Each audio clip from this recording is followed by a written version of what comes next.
रावण वध के 20 दिन बाद 14 वर्ष की वनवास अवधि पूरी करके श्री राम, लक्ष्मण और सीता पुष्पक विमान में बैठकर अयोध्या नगरी में आए। उस दिन कार्तिक मास की अमावस्या थी। उस काली अमावस्या को गाय के घी के दीप अपने अपने घरों के अंदर तथा ऊपर मंडेरों पर जलाकर श्री राम, सीता तथा लक्ष्मण के आगमन की खुशी मनाई। भरत ने अपने भाई श्री रामचंद्र जी को राज्य लौटा दिया। एक दिन श्री रामचंद्र जी से सीता ने कहा कि मैं युद्ध में लड़ने वाले योद्धाओं को कुछ इनाम देना चाहती हूं। एक दिन सीता जी ने क्या कहा श्री रामचंद्र जी से कि मुझे रावण की कैद से छुड़वाने में जिन जिन योद्धाओं ने अपनी जी जान लगाकर अपनी जान की बाजी लगाई, अपना सहयोग दिया, मैं उनको कुछ इनाम देना चाहती हूं। और भाई और बहनों, यहीं से बात बिगड़ जाएगी। देखना, उस हनुमान जी ने, जिन्होंने अपना सर्वस्व सीता जी को छुड़ाने के लिए श्री रामचंद्र जी के चरणों में सौंप दिया, जिन्होंने अपनी जान की बाजी लगा दी, बढ़ चढ़कर उन्होंने सारे काम किए, उस हनुमान जी की सीता जी ने भरी सभा में किस प्रकार से बेइज्जती की।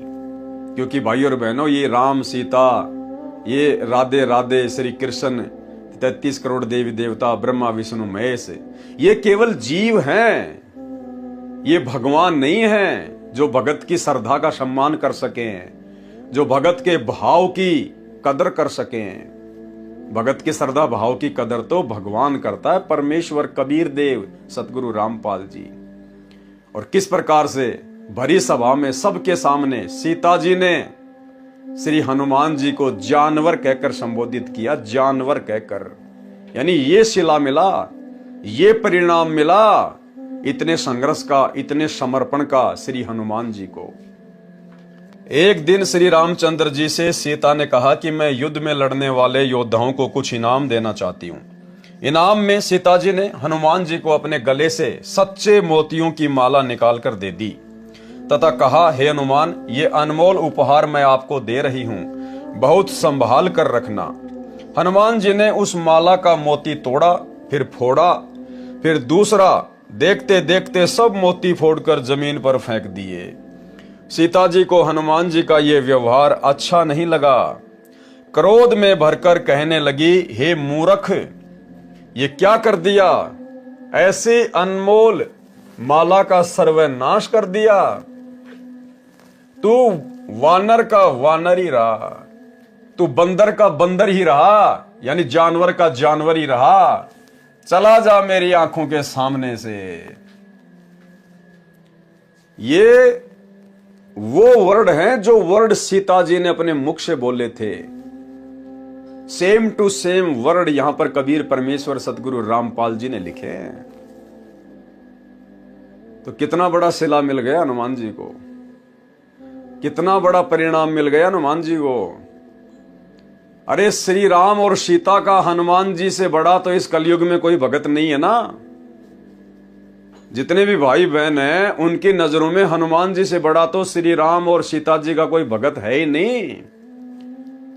जब इतने बड़े भगत को उसके त्याग, उसके समर्पण का ये परिणाम मिला, बेइज्जती, जानवर का जानवर रहा, गाली, तो ये वर्तमान के भगत, श्री रामचंद्र जी के भगत, माता सीता जी के भगत, अपने आप को कट्टर सनातनी, कट्टर हिंदू कहने वाले, गाड़ियों के ऊपर जय श्री राम लिखवाने वाले, घर की छतों पर जय श्री राम के झंडे लगाने वाले, भाई और बहनों, तुम तो हो ही क्या उस हनुमान जी के आगे।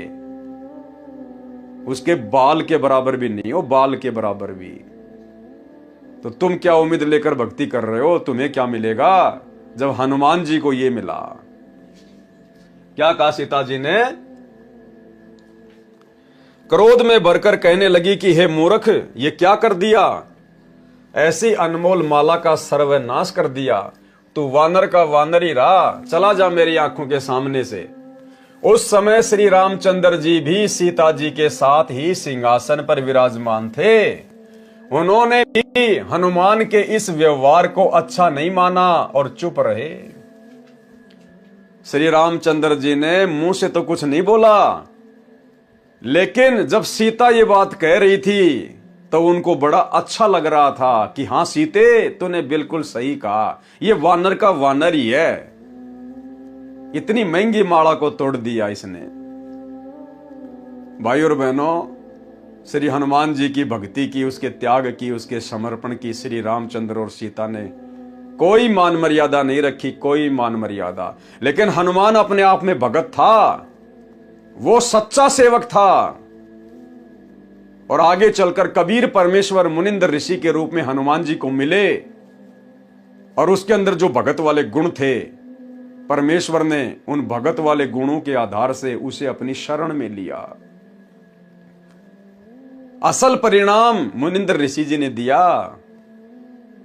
हनुमान जी की वीरता, उसके दास भाव, उसके त्याग, उसके समर्पण की जो वैल्यू थी, वो कबीर परमेश्वर सतगुरु रामपाल जी ने समझी, और परमेश्वर ने उसको वो अनमोल वस्तु बख्श दी जो अनमोल वस्तु श्री रामचंद्र जी के पास भी नहीं थी।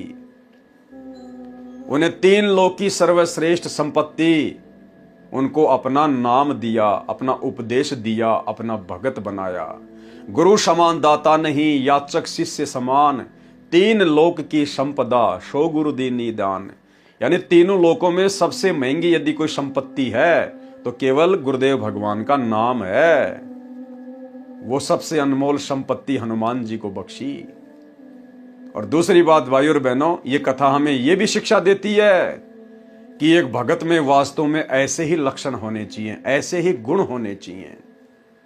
अपने इष्ट देव के अतिरिक्त उसको किसी भी वस्तु में कोई मोह नहीं होना चाहिए। भगत के अंदर मान बढ़ाई और अहंकार नहीं होना चाहिए। दिखावे की भावना नहीं होनी चाहिए। नकली संपत्ति में, सोना चांदी में उसकी जरा भी आस्था नहीं होनी चाहिए। मोतियों की महंगी माला, मोती कहां से आते थे पता है? समुद्र में गहराई में जाकर गोताखोर बड़ी मेहनत करके जान की बाजी लगाकर, और जो मोती समुद्र के पैंदे में होते थे उन मोतियों को चुन चुन के लाते थे, फिर उनकी माला बनाई जाती थी। उस माला को राजा महाराजा, रानी महारानियां पहना करती थी, जो सबसे कीमती होती थी। हनुमान जी ने उस माला को फोड़ना शुरू कर दिया, तोड़ना शुरू कर दिया कि मेरे किस काम की ये, यदि इसमें मेरे प्रभु श्री रामचंद्र जी का नाम नहीं है तो। यानी हनुमान जी की नजरों में वो मोतियों की माला, जो मोतियों की माला सीता जी के लिए इतना महत्व रखती थी, जो मोतियों की माला श्री रामचंद्र जी के लिए इतना महत्व रखती थी, जिस मोतियों की माला को वे अपने गले में डालकर रखा करते थे, हनुमान जी ने उनको फोड़ फोड़ के फेंक दिया। ये लक्षण एक भगत में होने चाहिए। जब ज्ञान समझ में आ जाए, गुरु भगवान समझ में आ जाए, और आप और हम साध संगत वाले भाई बहनों पर यह दया हुई है। आज साध संगति से जुड़े हुए भगत भाई बहनों ने ज्ञान को आधार बनाकर वो सोना चांदी, आर्टिफिशियल ज्वेलरी हमने पहनना तो दूर की बात है, अपने घर से भी फेंक दिया उनको। फेंकने का मतलब है हमने सुनार को बेच दिया वो सोना, क्योंकि सोने में काल का प्रवेश है। नकली ज्वेलरी पहनना, सोने चांदी की ज्वेलरी पहनना, ये मान बढ़ाई में आता है, दिखावे में आता है, काल का दाव लगता है, सूक्ष्म चाल है ये काल की। परमेश्वर ने सात संगतियों से जोड़कर उस सोने को घर से बाहर निकलवा दिया। कुछ एक भाई बहन तो ऐसे हैं, उन्होंने दास को फोन किया कि भगत जी मैंने तो मेरे जो सोने चांदी की जो ज्वेलरी थी थोड़ी बहुत, मैंने तो उसको जो है नदी में डाल दिया। तो दास ने कहा कि बहन नदी में नहीं डालना था, आपने किसी सुनार को बेच देना था, और जो पैसा आ जाए वो अपना दान धर्म में लगाओ, सेवा में लगाओ, अपने बच्चों की फीस भरो, अपने घर का राशन लेके आओ, अपने घर के काम में लो। बोला भगत जी मैंने तो फेंक ही दिया, जब भगवान ने कह दिया कि इसमें काल का प्रवेश है तो सुनार को भी क्या बेचना। लेकिन ये अन्य भगत भाई बहनों ने ऐसा नहीं करना है, आपने उसको बेचना है और बेचकर पैसे को अपने घर में काम में लेना है। तो भाई और बहनों, ये दया भी जो गुण हनुमान जी के अंदर थे एक भगत के, हनुमान जी अपने इष्ट से ज्यादा उस नकली सोने चांदी मोतियों की मालाओं को महत्व नहीं देते थे। और आज साथ संगति से जुड़े भाई बहन हनुमान बन चुके हैं। हनुमान से भी कई गुना ऊपर। तो भाई और बहनों, आप और हमारे ऊपर ये बहुत बड़ी मेहर, बहुत बड़ी दया गुरुदेव की। उस समय श्री रामचंद्र जी भी सीता जी के साथ ही सिंहासन पर विराजमान थे। उन्होंने भी हनुमान के इस व्यवहार को अच्छा नहीं माना और चुप रहे। हनुमान जी ने कहा, माता जी, जिस वस्तु में राम नाम अंकित नहीं है वह मेरे किसी काम की नहीं है। ठीक इसी प्रकार जिस सोने चांदी को पहनने के लिए या अपने घर में रखने के लिए भी हमारे पूज्य गुरुदेव आदि राम सतगुरु रामपाल जी ने मना कर दिया, तो भाई हनुमान जी की तरह फिर वो हमारे किसी काम की नहीं है, किसी भी काम की।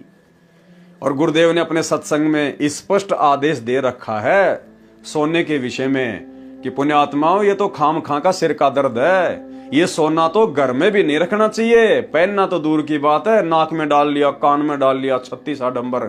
इस सोने को तो घर में भी नहीं रखना चाहिए, घर में भी। अर्थात सतगुरु रामपाल जी परमेश्वर जी का आदेश है कि सोना तो भगत के घर में भी नहीं रहना चाहिए। लेकिन जो भाई बहन ऐसे हैं जिनके ऊपर घर वालों का प्रेशर है, दबाव है, वो सोना बेचने नहीं देते हैं, चांदी बेचने नहीं देते हैं, तो आप जियो ने संघर्ष करना पड़ेगा। आपने कम से कम उसको पहनना छोड़ना पड़ेगा। घर वाले यदि उसको बेचने नहीं दे रहे हैं तो आपने अपने शरीर पर उस सोने चांदी को धारण नहीं करना है। भले 2 थप्पड़ खाने पड़े, गालियां खानी पड़े, बेइज्जती सहन करनी पड़े, इतना तो आपने करना पड़ेगा यदि अपने घर से बाहर नहीं कर सकते हैं तो। सुनिए गुरुदेव का सत्संग। भक्ति बिना क्या होते हैं ये भरम रहा संसारे, रति कंचन पाया नहीं रावण चलती बार। सर्व सोने की लंका थी, किसा को बद्दी था, करके भक्ति सिद्धि प्राप्त रिद्धि प्राप्त करके और सोने की लंका, जैसे हम गारा की ईंट पका कर और मकान बनाते हैं, वो सोने की ईंट बना कर, छोटी छोटी ईंटें होती थी पहले, और उनसे सोने ही की वो गारा बना के और महल बनवा रखे थे उसने।